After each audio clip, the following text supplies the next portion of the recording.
In Genesis chapter 13, I'm just using this as one illustration, but in verse 14, the Lord said to Abram after Lot had parted from him, Abram, lift up your eyes from where you are. Look north and south, east and west.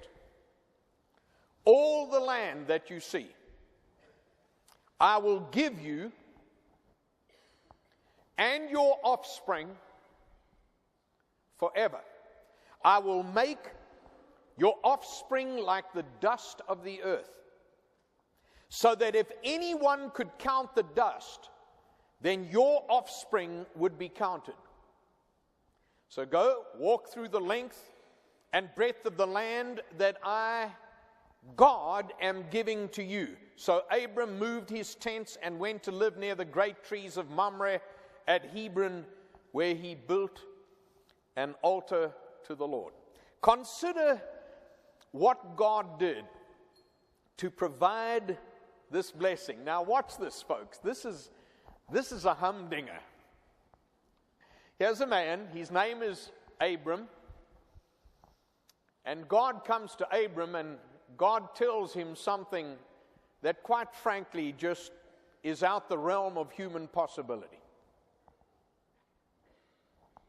I think when you and I read this passage, come on. God, you mean to tell me that you're going to bless this man to this extent? And here the Lord takes his servant Abraham and he says to him, I want you to look as far as you can see, north, south, east, and west. I want you to know I'm going to bless you so much that even if it were possible to count the dust. Now just think of how many particles there are in dust. If it were possible to count all the grains of sand on the beach, so it is the blessings that I'm going to pour out on you. And he hadn't even hardly begun. So consider what it was that God did to provide these blessings. Just three things. Number one, the Lord spoke. We've already discovered that in chapter 12 and verse 1. God spoke. Any questions?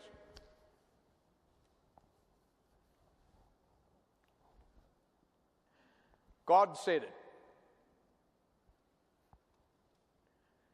You know, you think so often just of families, you know. Don't you love the way children, and I say this respectfully, get to know mom and dad so well that they know which one to go to in order to get what it is that they need done.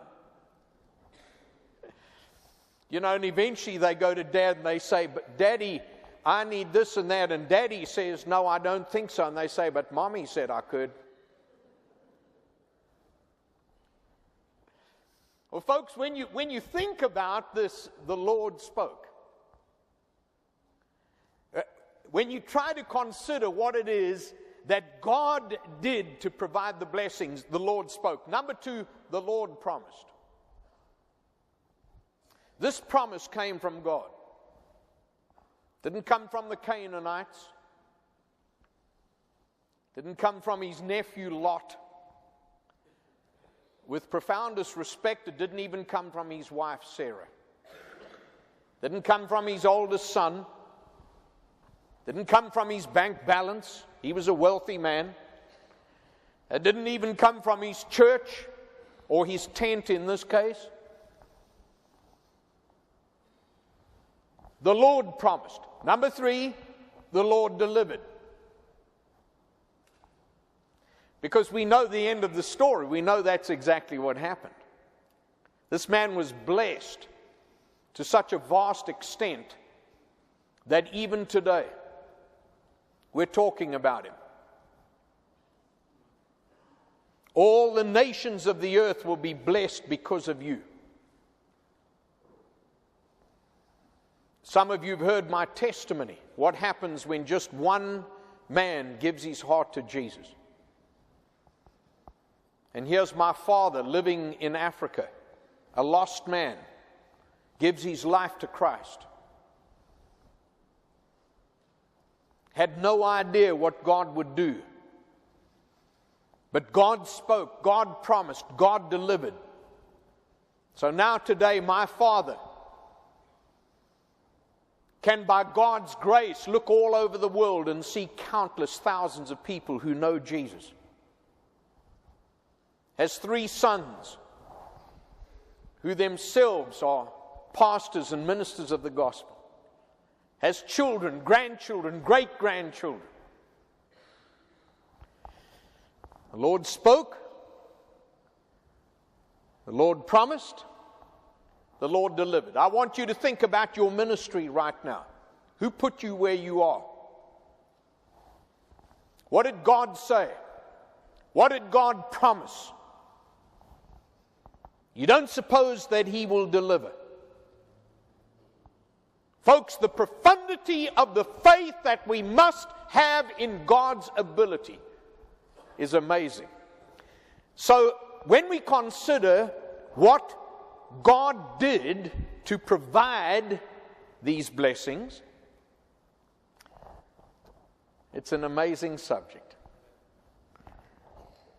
So we must consider then what Abraham did in order to receive these blessings.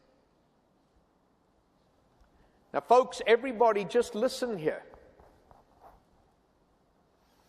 We love to start at the beginning and we love to go to the end, but very seldom do we love to really analyze the middle. We love to talk about the fact that God did this and God did that, God promised. And of course, because we've got the blessings of looking in the rearview mirror and we can look back. But don't you think we need to just take a little glimpse at the journey?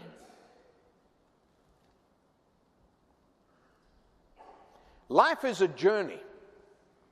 And in God's economy, the journey is as important as the destination. That's the way God designs it. God doesn't set us up and say, listen, you've given your heart to Jesus Christ. I have forgiven you. I've written your name in my book in heaven. Therefore, just sit back. Do whatever you want to do from now on. Live how you like. And I'm just going to deliver regardless.